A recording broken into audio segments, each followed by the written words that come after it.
The Cardinals follow up their veteran rotation depth signing with another veteran rotation depth signing. We'll talk Kyle Gibson coming up on B-Shafe Daily.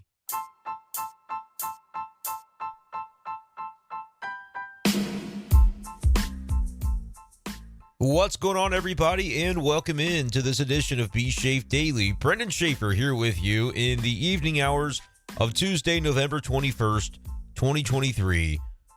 Lots going on in Cardinals land as the Redbirds got on the board in free agency reportedly on Monday with the Lynn signing. And then Tuesday came the reports of another addition. We'll talk Kyle Gibson today on the show. The Cardinals have since made both deals official with, I'll be darned, it was a press conference at Busch Stadium. John Mozeliak getting in front of the microphone. Unfortunately, I was not able to be there because it rubbed up a little bit too closely to the start time for my radio show, and I live a good bit from downtown St. Louis. I wasn't sure how long the press conference would go. I might have been able to squeeze it in, actually, under the gun.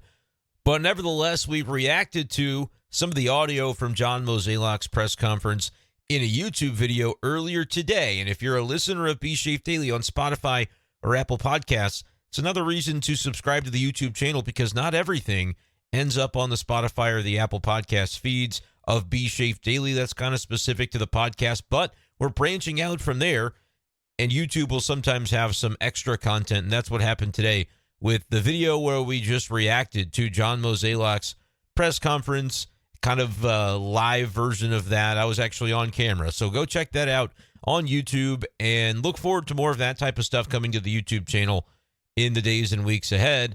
Make sure to subscribe on YouTube, youtube.com/@BSchaeffer12. But we're going to go over more in depth on our reaction to the Kyle Gibson signing here in this podcast tonight, because, well, this is maybe one that a lot of people didn't expect, because I think after Lynn signed, folks thought, okay, you got your innings eater, you got your number 4, number 5, somebody you can slide in toward the back of the rotation and you can trust them. You've got some veteran presence there in the clubhouse.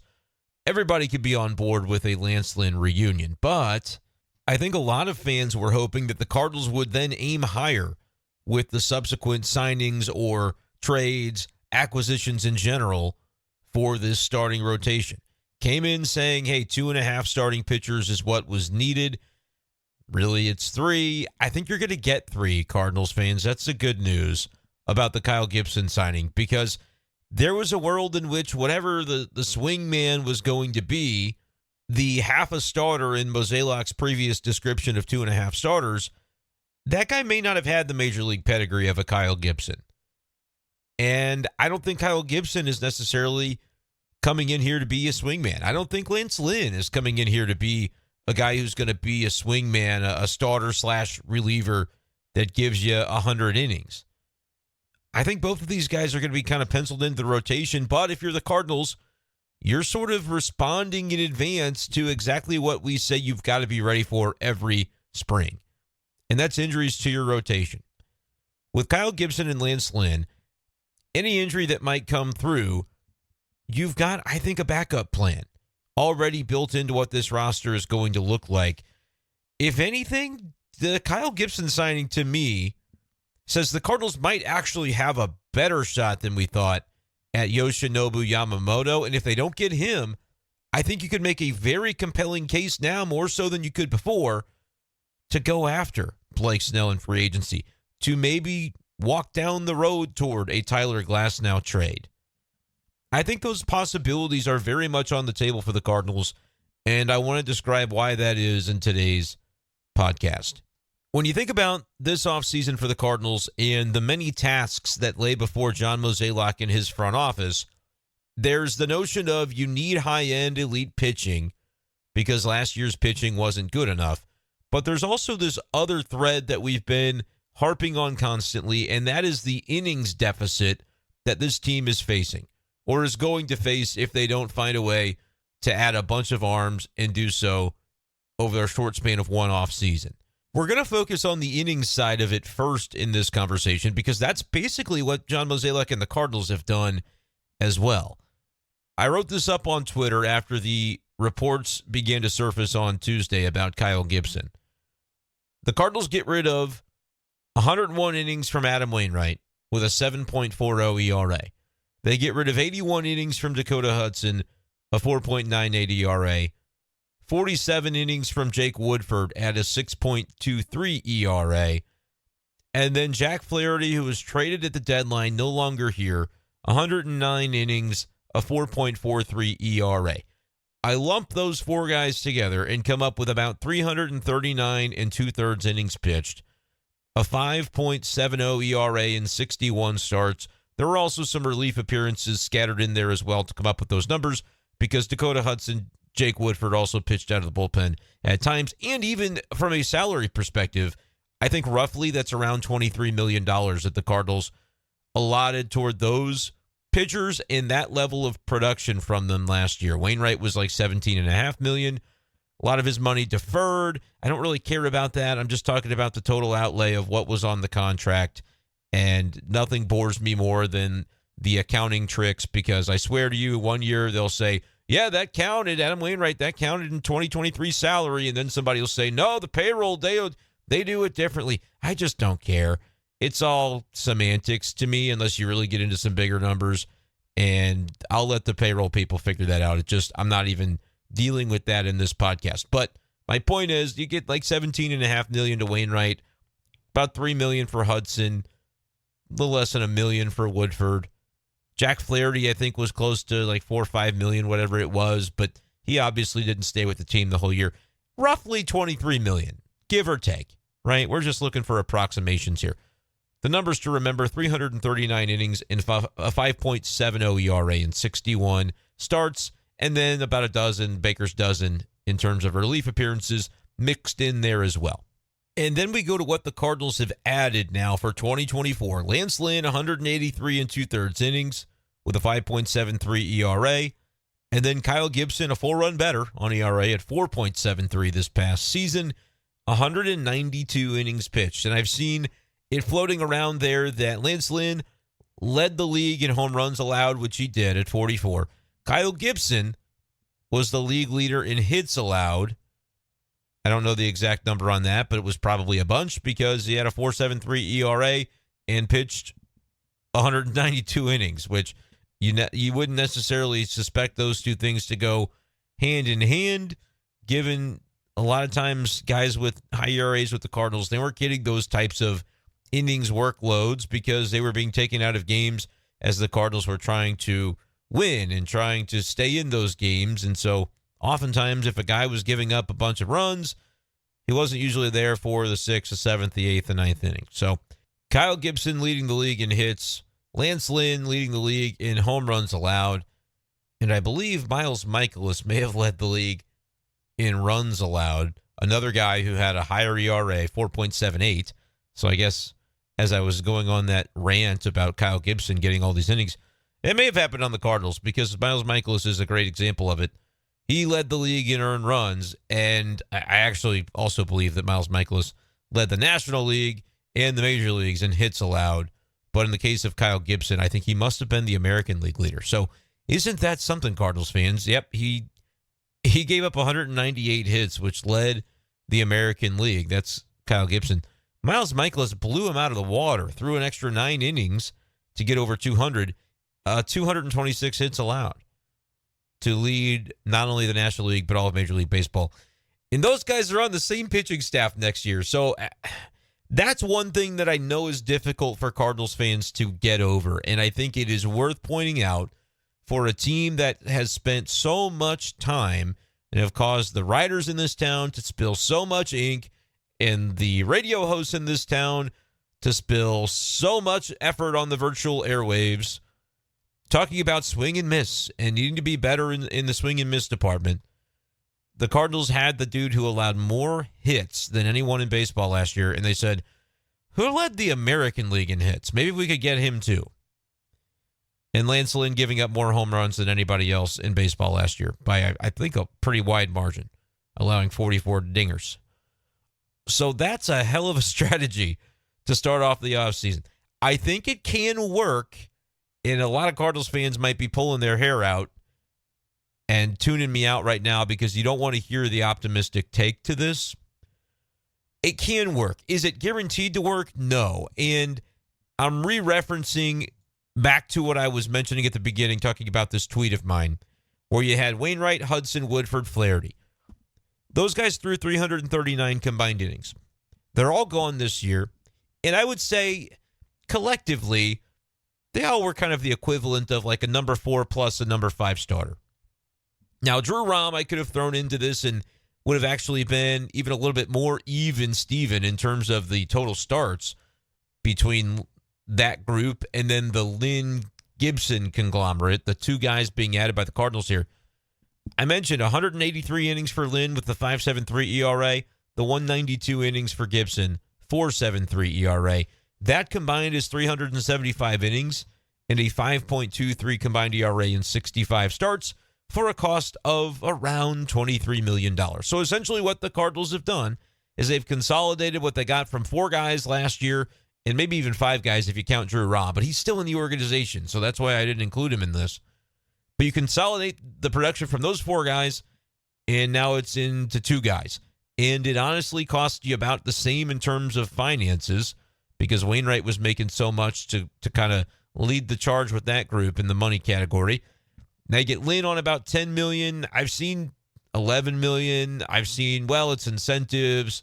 Kyle Gibson, I believe, is $12 million for 2024. Both guys have a club option for 2025, but they're making about what that group made last year. And in adding these guys, what have the Cardinals really accomplished? I asked on Twitter, I said, how much better did that really make them? And I think it's fair to ask, especially when you paint it like league leader in home runs, American League leader in hits allowed, joining the National League leader in hits allowed and earned runs allowed. It's like, holy smokes, how is it going to be different? Well, very clearly, you have to have something at the top. And the thing you have at the top has to be explosive. It has to be a head turner. It has to be a huge addition. I don't even know if Sonny Gray is a big enough addition at this point for what the Cardinals have done. Like they have, I'm trying and I'm straining to figure out ways to describe it appropriately with where the Cardinals are right now. Because again, I started the podcast by talking about the fact that I don't think people saw this one coming necessarily. Kyle Gibson at this stage in his career, maybe 5 years ago, the Cardinals have always seemingly circled the drain on Kyle Gibson, former Missouri Tiger, MIZ, of course. But at 36 years old, you know, he's at the spot in his career where do you always know what the next year is going to bring for a Kyle Gibson? You look at his recent seasons in MLB, he was an all-star in 2021, but was traded midseason to the Phillies and did not perform well for them after starting strong with Texas. 2022 with the Phillies had a 5 ERA, and then this past season with Baltimore had nearly a 5 ERA.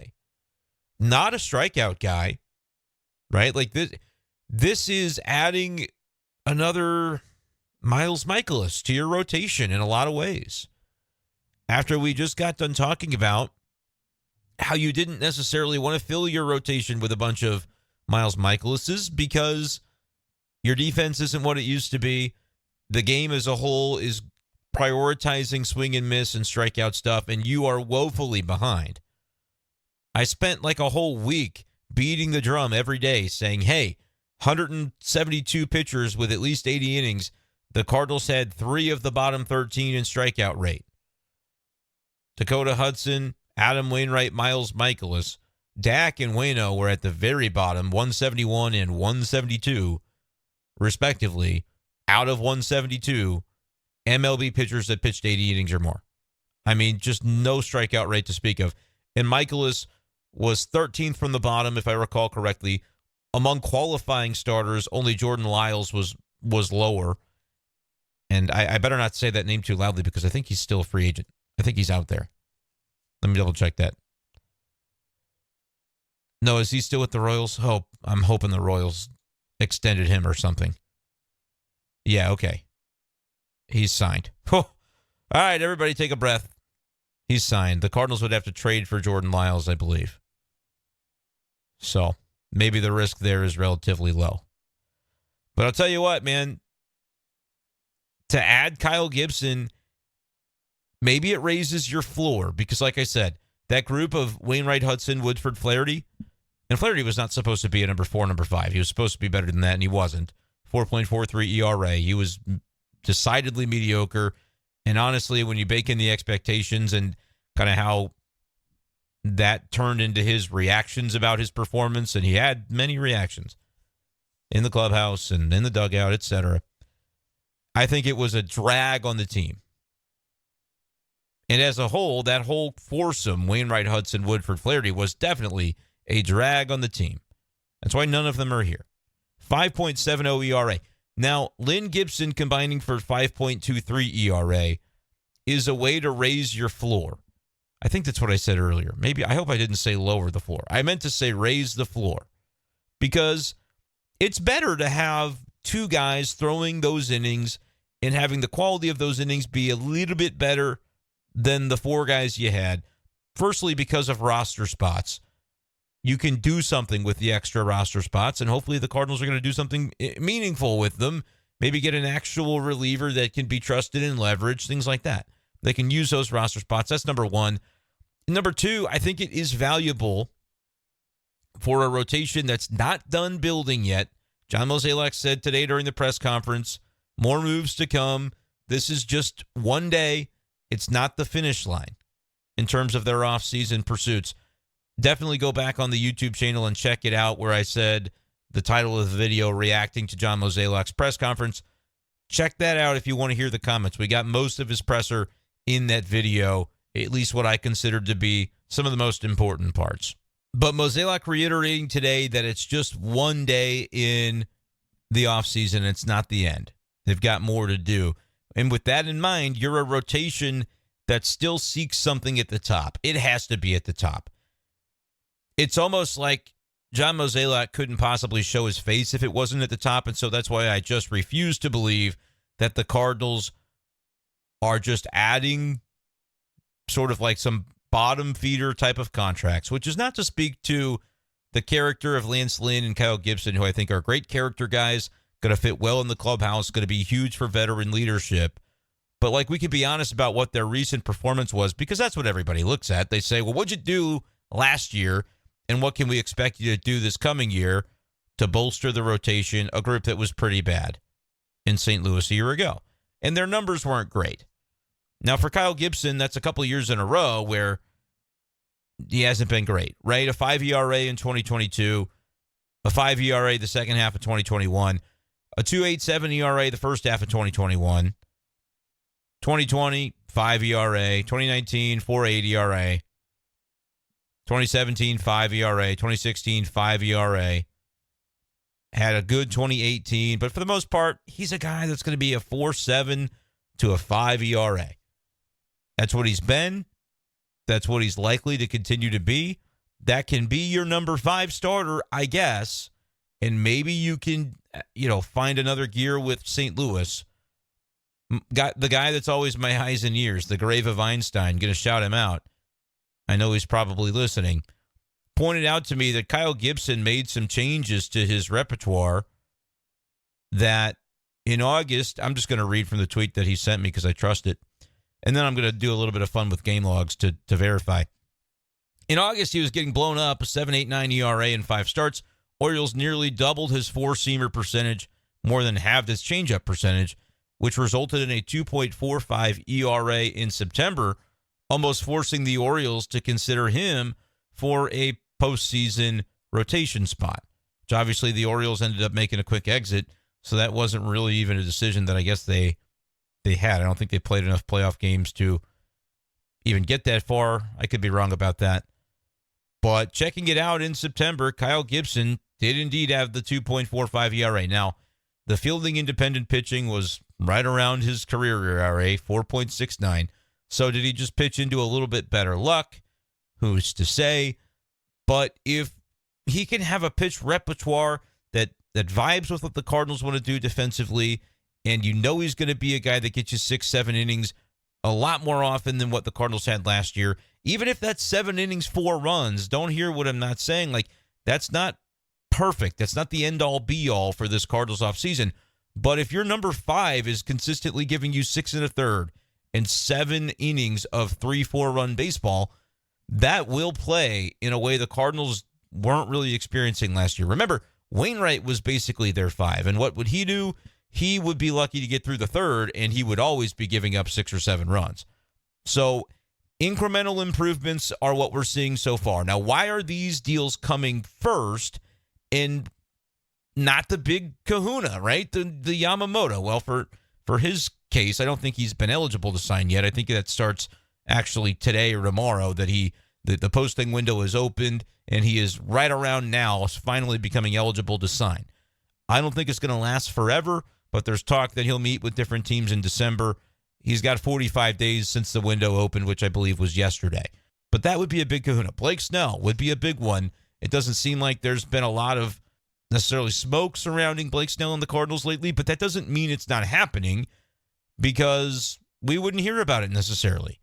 The Cardinals try to keep these deals under wraps. With Lance Lynn, it got reported a day before they announced it. With Kyle Gibson, it got reported hours before they announced it, so they were able to keep that relatively under wraps. I got it on some authority that it was known last night that it was pretty much as good as done by certain people in the know, but it was not really public information until earlier today, right before the press conference, which at that point I thought, well, yeah, they're going to announce both deals at the press conference, because a deal doesn't have to be reported for days and lingering out there for the Cardinals to be eligible to announce it. They would announce, they announced news during the press conference that they re-signed Wilking Rodriguez to the organization after outwriting him off the 40-man. And I think he requested his release, but then they must have redone a contract with him. So Wilking Rodriguez, not on the 40-man, but back in the organization, a possibility again for the bullpen next season if he's able to get healthy. But there's Snell, there's Yamamoto, there's maybe Sonny Gray if you consider him to be on that tier. I think with the 2 36-year-olds that you just signed, maybe not being so eager to grab another 34, 35-year-old, which is unfair to Sonny Gray because the caliber of pitcher he is, I think, is great, right? I think he could be a really good pitcher. He had a sub-3 ERA last year. He was awesome. But he's very much similar, I feel like, just like a more pricey and probably more productive version of Lynn and Gibson. So at this point, I'm cooling a little bit on the idea that the Cardinals go Sonny Gray because I feel like they've got enough of those kinds of guys. Sonny Gray might be more effective, but he's another veteran, another guy who doesn't, to me, project to have a ton of strikeout rate moving forward. Going to take a look at his numbers here now.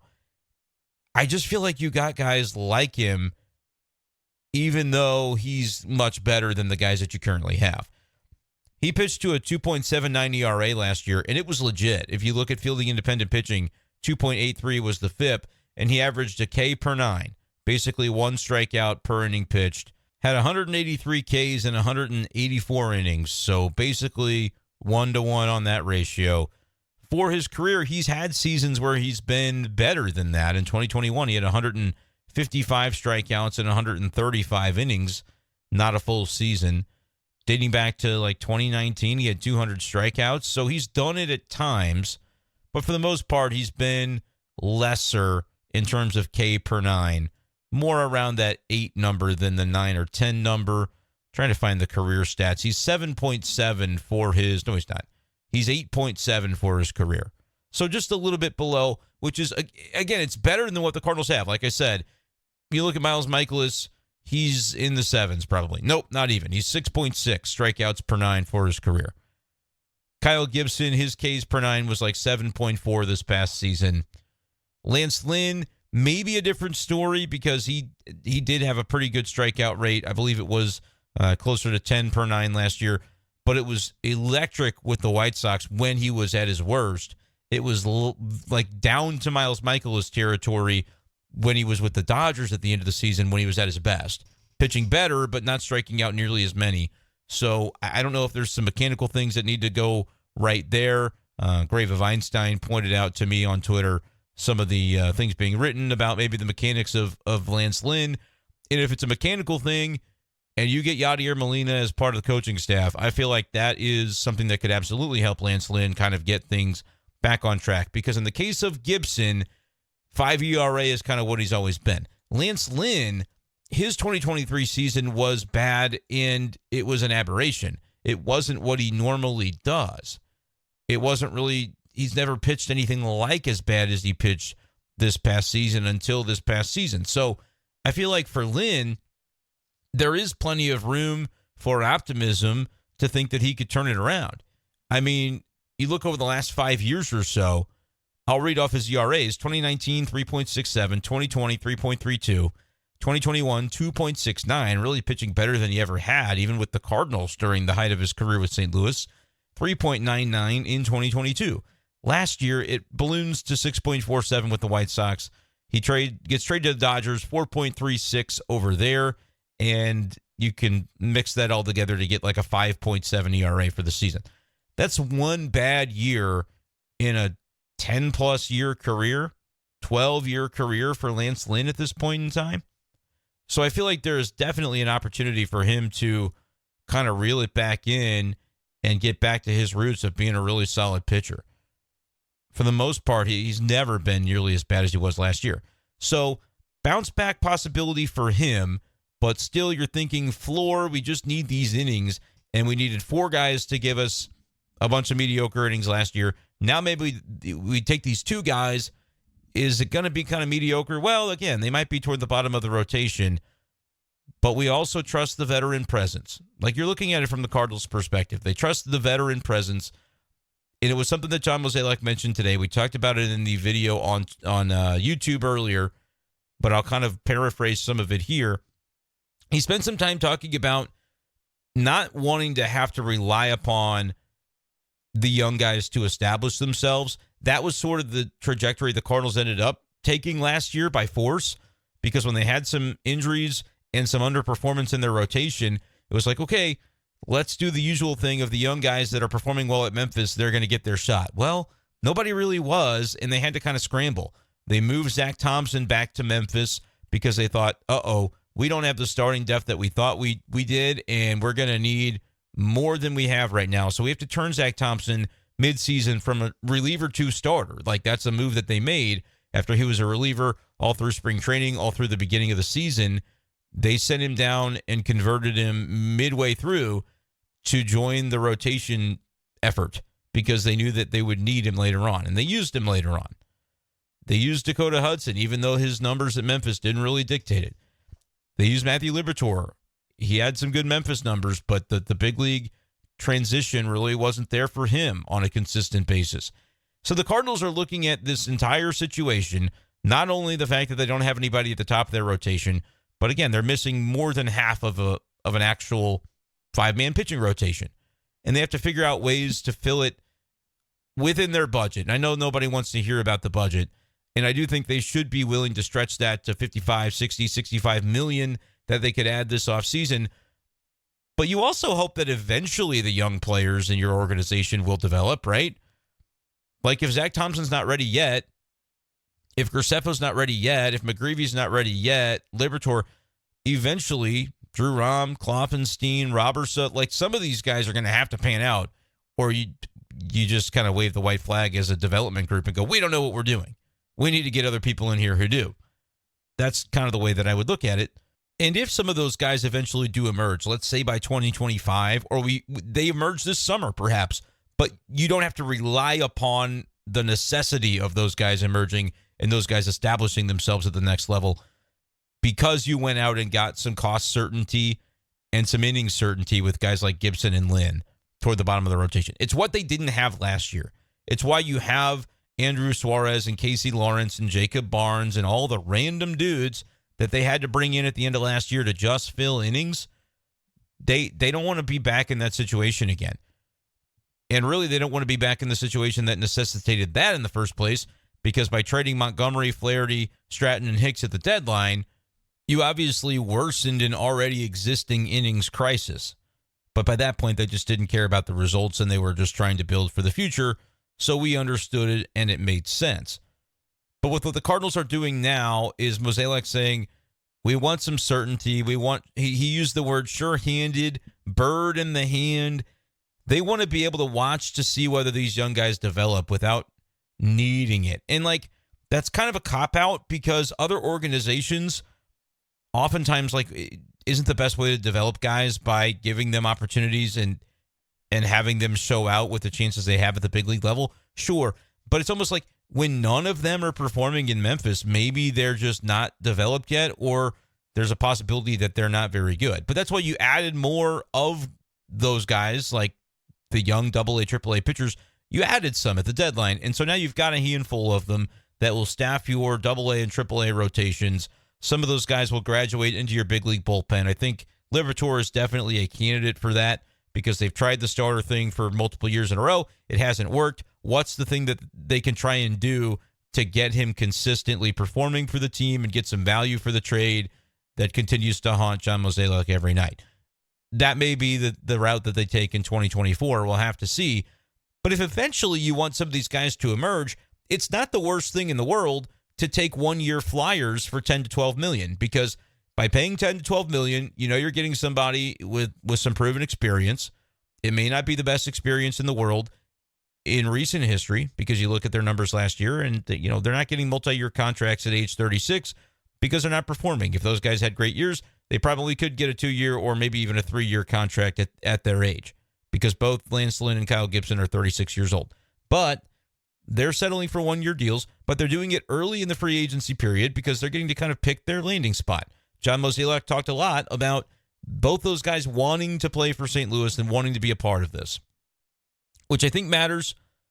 But also when you get into the higher end of the market, it's a little bit of a cop-out for ways to say, well, that's why we didn't sign anybody, is because they didn't want to be here. It's like, well, how do you know they didn't want to be here? Did you give them an offer? Well, no, we didn't offer on Aaron Nola. That was the report from Derek Gould that the Cardinals didn't get far enough along in that where they even made a formal offer to Aaron Nola. You can't say guys don't want to be here if you don't make them a formal offer. And I'm saying this at the risk of knowing how stupid I probably sound to John Mozeliak and his staff. The idea that I would know more about the inner workings of how these relationships are built and how these deals come together is objectively preposterous. They know much more than I do. But it just does get to be to a point where you're like, you know what could it hurt to have those cursory conversations, but then have a formal offer? And if they turn it down, they don't like you, okay. It doesn't, like, I do think there might be an element of this where the Cardinals are a little bit too worried about, well, does the guy really want to be here or not? He'll tell you the answer to that by whether he accepts your contract offer or whether he says, we'll do it, but we need more money. I think the Cardinals are just so maybe deathly afraid, and I don't know if that's Mozeliak's group or ownership or a combination of the two, but there's a fear of like, all right, if we put out a fair offer, but we get rejected because the implication is that we're going to have to really overpay because a guy's like, St. Louis don't really necessarily feel jazzed to pick them over some of the other cities or organizations or whatever the case might be, that maybe the Cardinals like don't want to get into that spot where they have to make a decision of we just got to go above and beyond and overpay to get a deal done. The way Mozeliak talked in the press conference today, he described it as though that's not really a thing, that you've got to have two to tango. It takes two sides to make a deal. And the Cardinals were enthused by Kyle Gibson and Lance Lynn because they wanted to be St. Louis Cardinals this year. He also mentioned the reason they acted so quickly in this segment of the market, which he doesn't have to say the words, but I can. It's more the bottom half of the pitching market, right? It's the proven veteran on pillow year contracts, 1-year deal type of contracts that, yeah, you'll bake in a club option as well, but it's not the upper tier. It's not the upper crust of the free agent pitching market. I don't think anybody would be under the impression that it is. You're not talking about multi-year deals. You're talking about stopgap deals to try and get you to the next station. And the next station for the Cardinals could eventually be some of these young guys developing and turning into good starting pitchers at the big league level. So by having a couple of 1-year deals, I actually think that could be a benefit to the Cardinals in the flexibility that they have in the future. Like, will they get as much production from Kyle Gibson or Lance Lynn or either one of them as they would have from like a Lucas Giolito or a Michael Wacha? I don't know for sure. I would probably put my money toward Giolito and Wacha because I think there's a ceiling there that may not exist with Kyle Gibson. There's a ceiling there that even Lance Lynn, who I think does have more of a ceiling than Gibson. The ceiling is not, to me, as high as guys who just did it, right? Like, Michael Wacha just did it with really good numbers. Lucas Giolito, a little bit of a different story. He didn't just do it, but we've seen it previously in his career, and he's not that old. Lucas Giolito is 29 years old. See, I can say he's not that old because he's how old I am. But Lucas Giolito didn't have a great season. And that's why he's probably not getting a great contract. But is he enough of a name, has enough cachet, had a 4.88 ERA, and was actually good with the White Sox before just falling apart with the two teams that had him toward the end, Cleveland and Los Angeles Angels. 4.88 overall ERA. 2022 was 4.9. 2021, 3.5. 2020, it was 3.4. 3.4 before that, he was an all-star. He had like 3 all-star caliber seasons, 3.5 ERAs 3 years in a row, that established him as a guy who's pretty darn good, had K rates way above 9 strikeouts per 9 innings pitched in those years. 11.6, 12.1, 10.1. And even this year, he had a 10 Ks per 9 strikeout rate. So, Giolito, like, you can see what teams would be intrigued by and what the allure would be of giving that dude a 3-year, $45 million contract, whatever it is.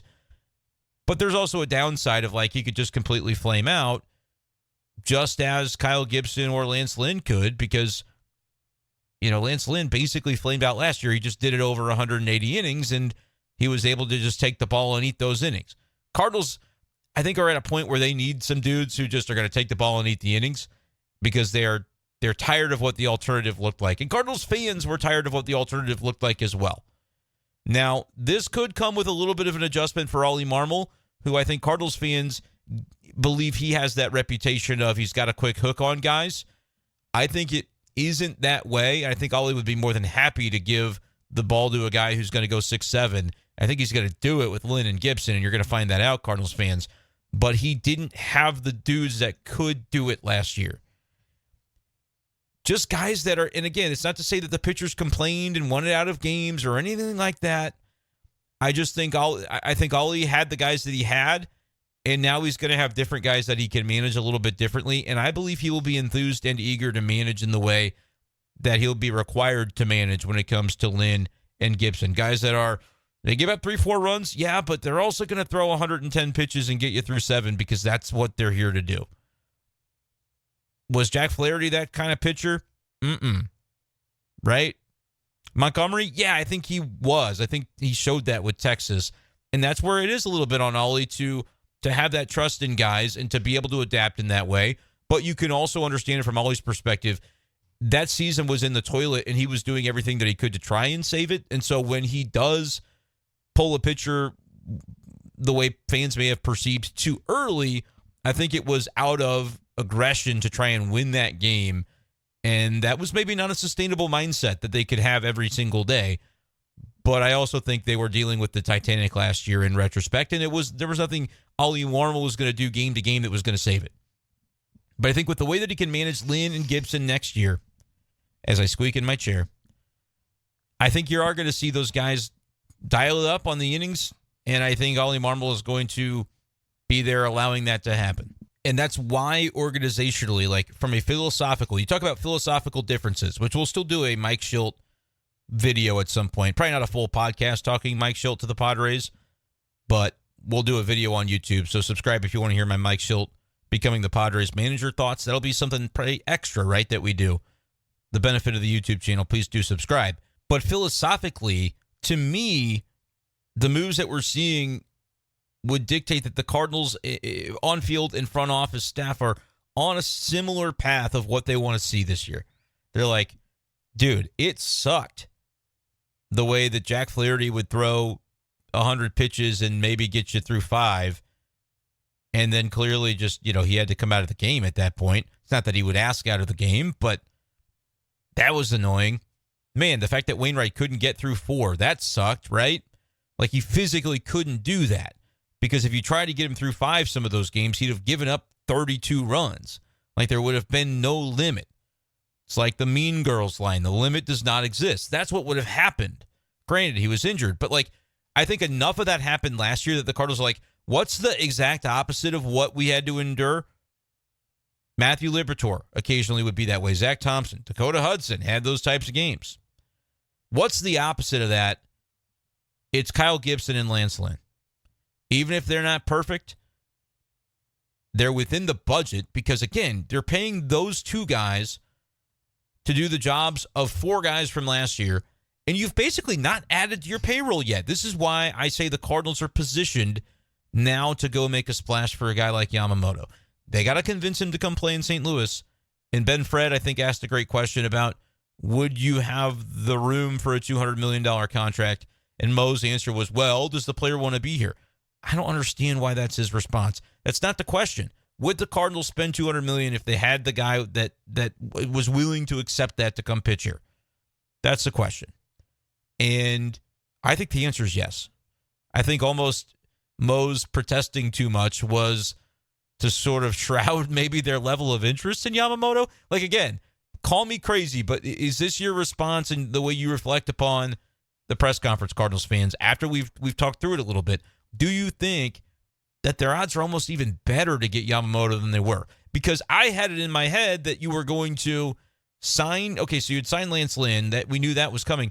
But then, like, the other move, if you had to sign a $15 million a year Seth Lugo or Waka or whatever guy you got, I thought it was going to be a little bit more. I thought you were going to maybe have to pay $15, $17 million, overpay for the possibility that you were getting a guy on a buy low, but he was going to be superb. Like if Giolito signs for 3 years and $51 million, that's just a number, a guess I'm pulling out of thin air. But if he signs for that and pitches like 2019 Giolito, whoever got him got a great deal, and then they can feel really good about having him for 2 more years. But if you're the Cardinals and you've got 3 spots to fill, whether they want to use the word 2.5 or whatever, like to me right now, the only half pitcher that they have that can be paired with another half guy is Matz, because the last 2 years he's really only pitched half the year. But that was one due to a fluke leg injury, and then last year had some, I guess it was various injuries that limited him to about 100 innings. But like to me, Lynn and Gibson are not the guys that are going to pitch you half. They're going to be full-ass pitchers that are going to go out there and throw 180-plus innings, barring an unforeseen injury. And I think that's by design. I think that's the philosophy that the Cardinals want, because it is the mortal opposite of some of the things that they dealt with last year, when you just every single day it's like, well, who's available out of my bullpen? I don't know who can pitch, but I know we're going to need them all because the starter's going 4 innings. It's Dakota today. Like, you got to think philosophically with how the Cardinals are trying to fix this thing. And from that perspective, I think they're on the right path. And it doesn't bother me. It's bad for optics, but it doesn't bother me that the moves they've made so far are the bottom of the barrel moves, because it allows that floor to exist, and now you know what you need. Now you can focus on one type of market in free agency and then decide which trade markets, if any, you're going to focus on. Kind of boggles my mind that Mozeliak said today during the press conference that they haven't really dabbled in the trade markets yet. I don't know how that's possible. I should think you'd be able to do more than one thing at once, but maybe maybe that sounds stupid to people in front offices, and Brendan's the dummy because he's on the outside and doesn't get it, that you just don't have the resources to be able to work on all those fronts at once. My response to that would be get the resources, hire more people if that's what it takes. But nevertheless, Mozeliak's saying, yeah, we haven't really delved into trades. It seems like they had a plan coming in. What do they want to target first? Some certainty in terms of what they're going to get from the back of the rotation, and now work their way forward. And the reason it works is because the 2 guys they signed, while they may only give you a combined 5 ERA, like I'm going to say that Lynn is better than a 5.7 ERA. If you don't think he is, that's fine. You're welcome to that opinion as a fan of the team. But look at his career and tell me that it looks likely, unless he's just fallen off a cliff, that a 5.7 ERA is coming again.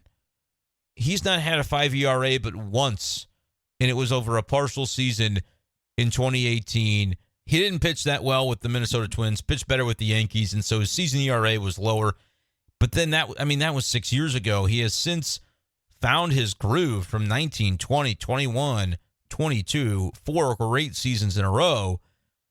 I don't know. I think there's a pretty good chance that you get that version of Lance Lynn. Maybe not quite to that level. If you did, you don't have to worry about who's your number two. Like, that's a number two in the rotation, what he was doing from 19 to 22. Is 2023 the outlier, or is it a sign of the inevitable decline? Well, that's why the Cardinals are only giving him a one-year deal. They don't know the answer to that either, but I think there's a decent chance that Lance Lynn's in this rotation for 2025. I think he's got something to prove. I think he knows he's better than he pitched last year. I think the world may never understand the full extent of the dysfunction the White Sox were going through.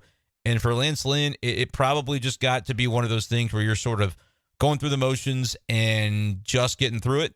And that's the way it looked. He gave up 28 home runs in 21 starts with the White Sox. Now, granted, still had 144 Ks in 119 innings.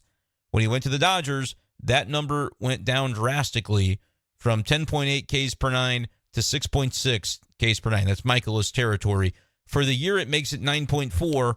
Which Lynn do the Cardinals get? I think he's going to be more in that 9 to 10 range if I had to guess.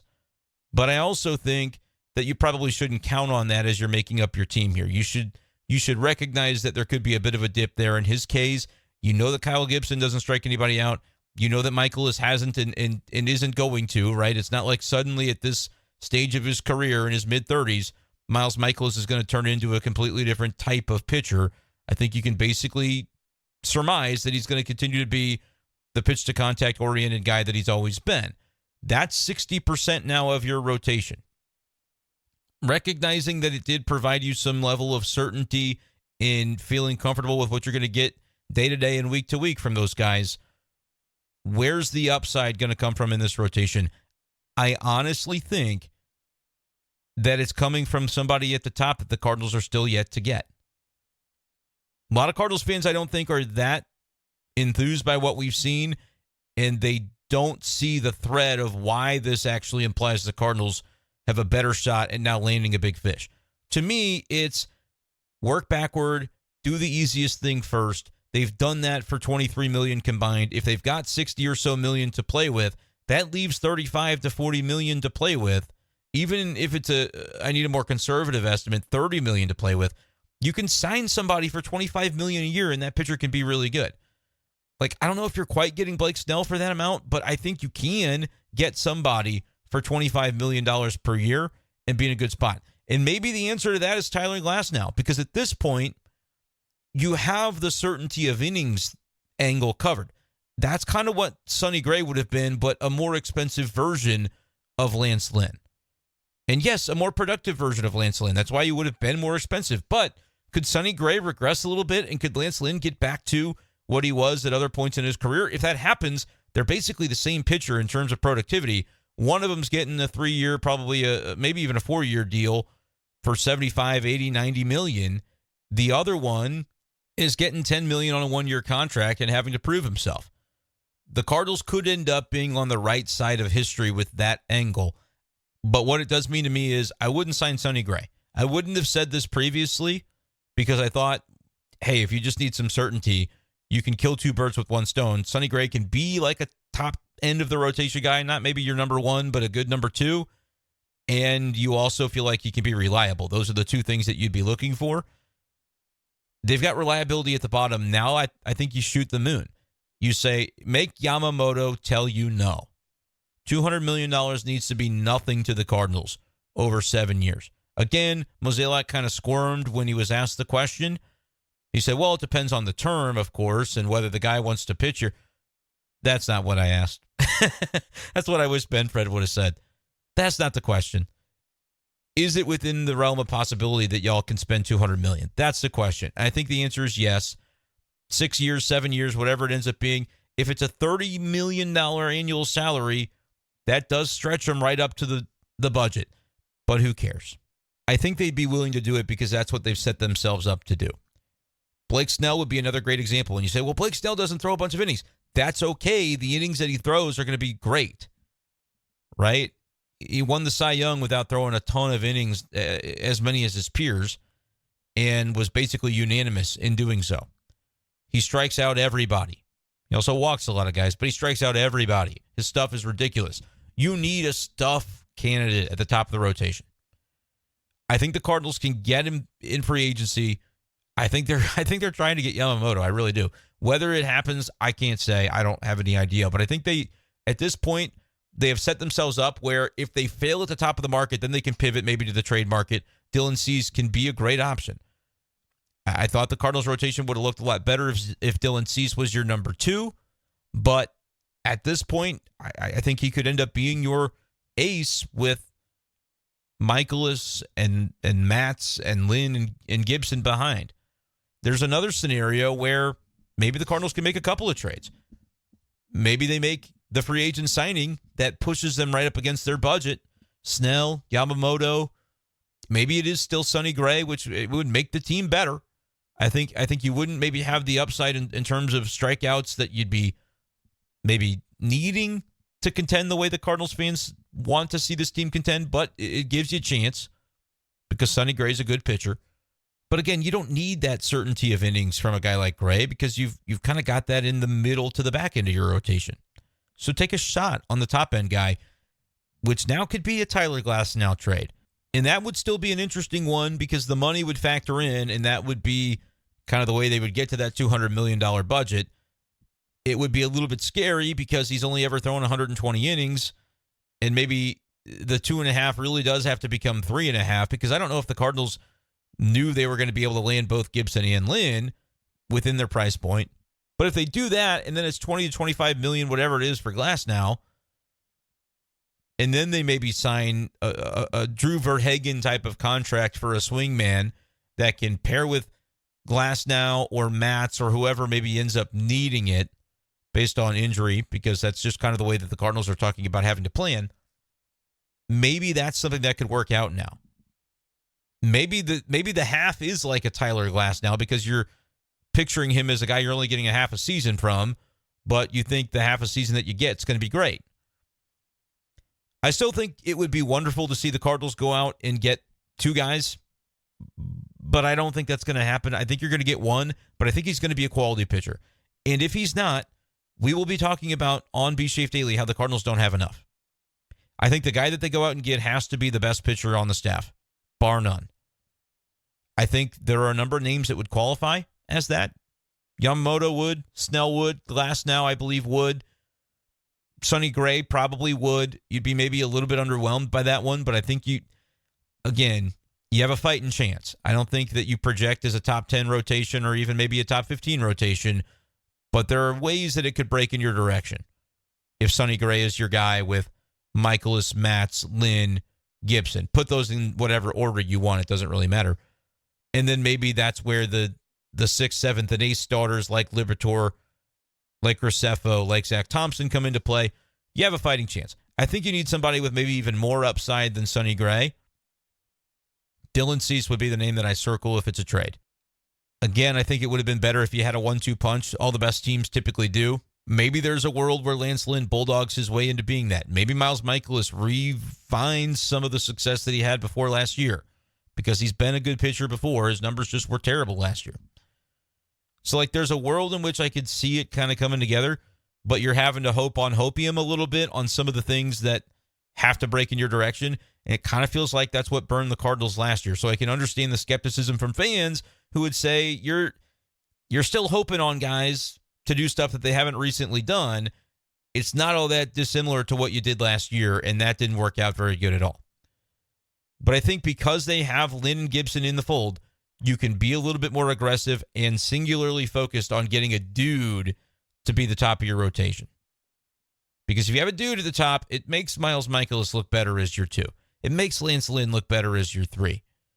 Everybody kind of slots in more appropriately. You do still have to worry about Steven Matz to me of whether he's going to pitch enough innings to get, to count and qualify as a full rotation spot. But that's really true of everybody else too, because I say every year, somebody's getting hurt in spring training. It always happens. That's why it would be great to see the Cardinals really be aggressive. It might strain their budget a little bit. But what if Sonny Gray was only $23 million? Or what if you were really willing to strain it and you probably are out of the Yamamoto sweepstakes for what I'm about to say? And the Cardinals, and again, I want to stress that this is not how the Cardinals view it, because I think they're viewing the trade market as a secondary option unless they're just throwing out a big smokescreen. They haven't really engaged much in it, which I think is a mistake. The trade market can move on without you. So if you're the Cardinals and Dylan Cease can be an option.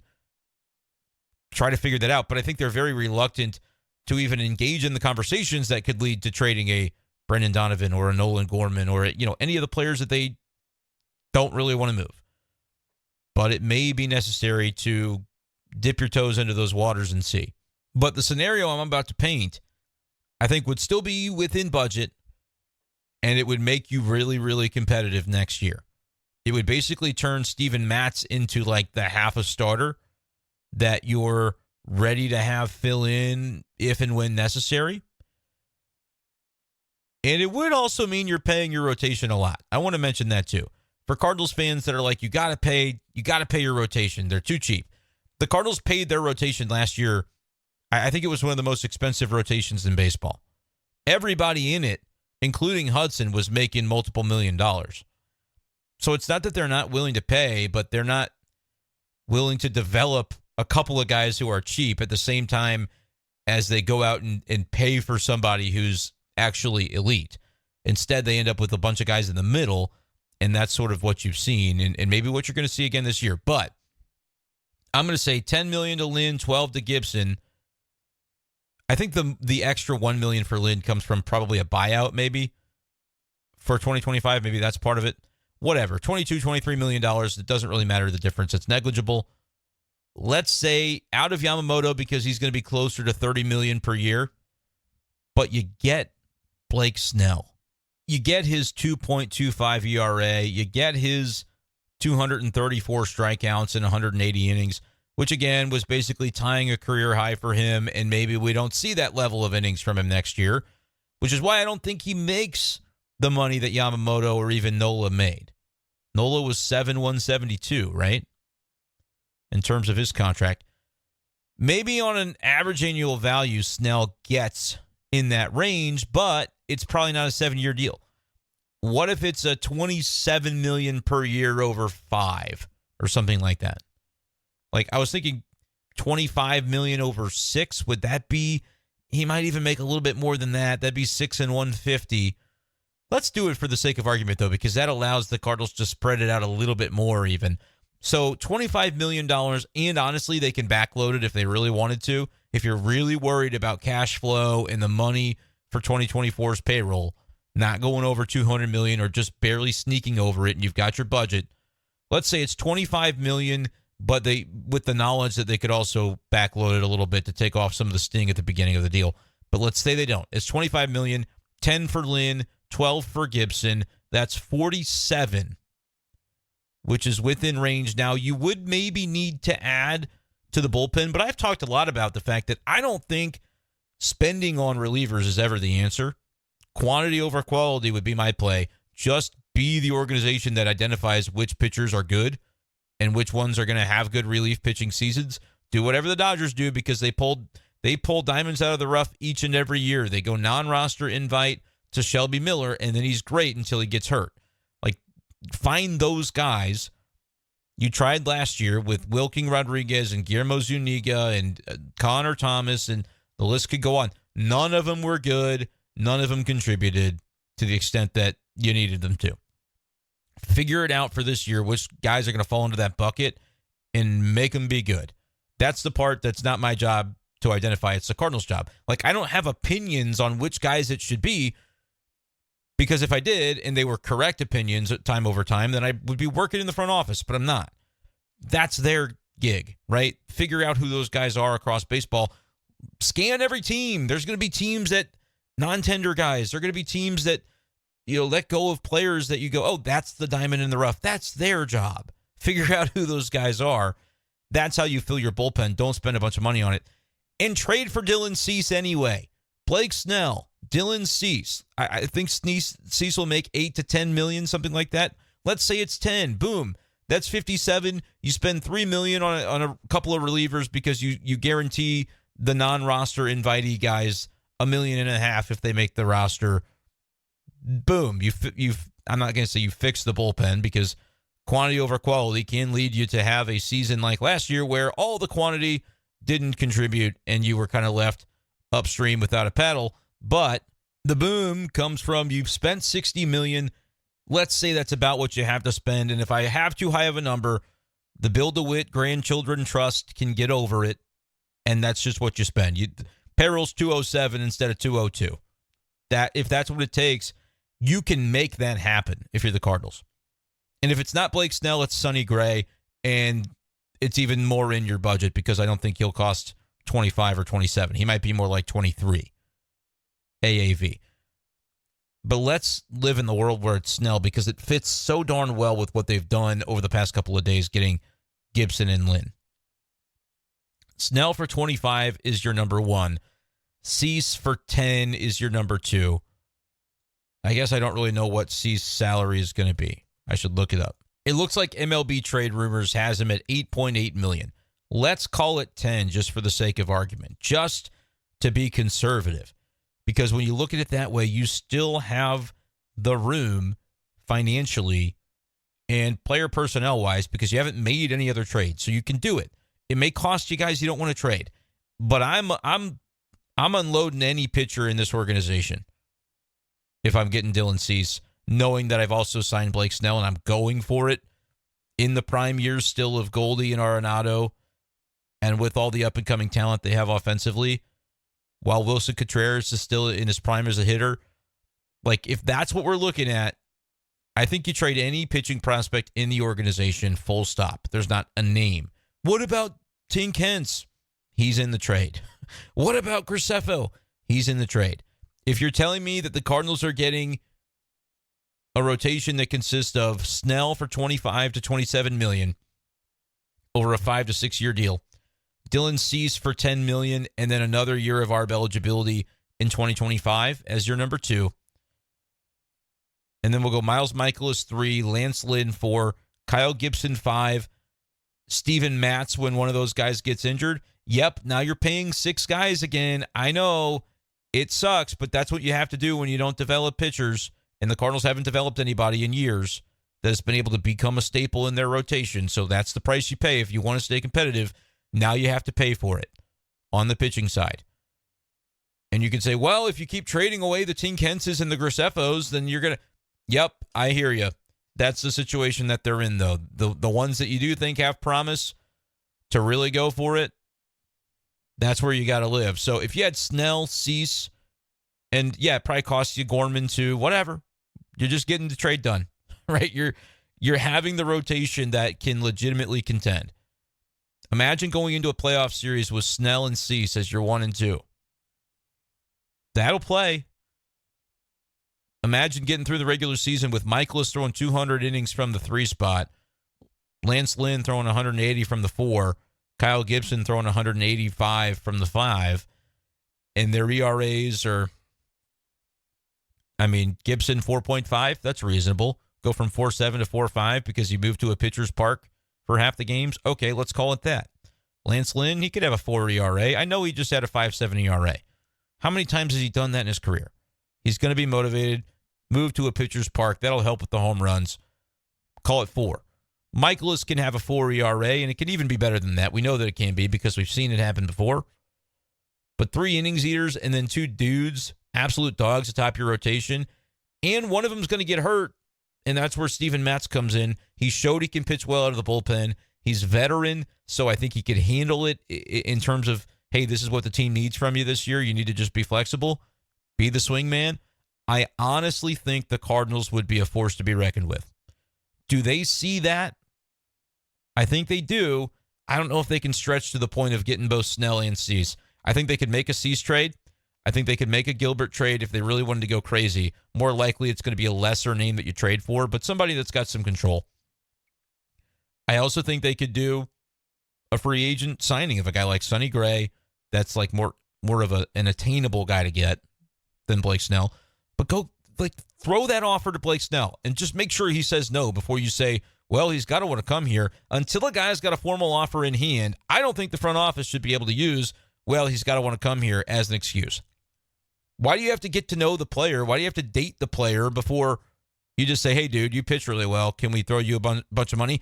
I know that that's how the Cardinals operate. They have to know everything about a guy because they want to make sure they're investing in someone they want to be investing in. But I think the Cardinals might have to lower that threshold a little bit this year to say, we're not going to be able to have 3 dinner dates with every free agent starter to know that he's a fit for the organization or whatever. Look at his numbers. Know he's awesome. Do your research a little bit, but then just offer the contract. If he doesn't take it, he doesn't take it. But then you know. Then you know he didn't want to be here. The thing where they didn't offer a contract to Aaron Nola, like, okay, they were clearly working on some other stuff. And before they could even get that far down the road with Nola, he was already anxious to get back to the Philadelphia Phillies, and so that's what happened. But there are still big names remaining on the market. The Cardinals need to be offering contracts to the majority of them, in my opinion. And then view the trade as a luxury. If you offer and get a big free agent signing on a multi-year contract, it probably does take you out of glass now, unless Bill DeWitt sees what we see and says, what's $20 million over budget 1 year? Because then he's gone in free agency the next year. But if you can have a trade candidate be the number 2, what do you think, Cardinals fans? I think it would make him great. How likely is it? Probably not the likeliest thing in the world, but I do think that they're going to check in and do at least their research on Yamamoto and try to get a seat at that table. Lars Newpark can help him. I think they should be interested in Blake Snell. I'm not entirely sure. I still could see him being interested in Sonny Gray. And then I think they pivot to trades if they don't succeed. I don't think they navigate both of those things at once. Cardinals fans wish they would. I think they should. But it doesn't seem to be the way that it's necessarily going to go. But I do think today's moves to bring in Lance Lynn and Kyle Gibson do actually lead me to believe the Cardinals are going to be more equipped to land a big free agent star like Yoshinobu Yamamoto. We'll see what happens. But let me know, Cardinals fans, this has been an hour-long podcast, a lot to get into, a lot that I meant to get into. I didn't even bring up the name Alek Manoah. I think if you sign a free agent like Snell or Sonny Gray or Yamamoto, you can still trade for Alek Manoah and not have to have expectations that he's into your rotation right away, that it could be a bit of a rebuild. Get Yadier Molina's hands on him in spring training and see what happens. I think they should. I would trade Carlson for Alek Manoah. I like Dylan Carlson, but I think if that is a deal that's available to the Cardinals and maybe you have to throw in an arm of some variety, I think those are the types of creative moves the Cardinals should be looking at. Not to say that he would be your number 5. No, that's the beauty of getting the Lynn and Gibson types. You can then afford to dabble in some markets where the guys you're getting, they may not have to be in your on-paper starting 5. If the Cardinals can get creative, I still think the moves that were made this week will serve them really well. If they're the only moves, you're going to have problems. Let me know in the comments below what you think, Cardinals fans. That's going to do it for this edition of Be Safe Daily. Plenty more Cardinals content to come on this channel and on the Be Safe Daily feeds on Spotify and Apple Podcasts. Thank you guys so much for listening. We'll talk to you next time on Be Safe Daily. Peace.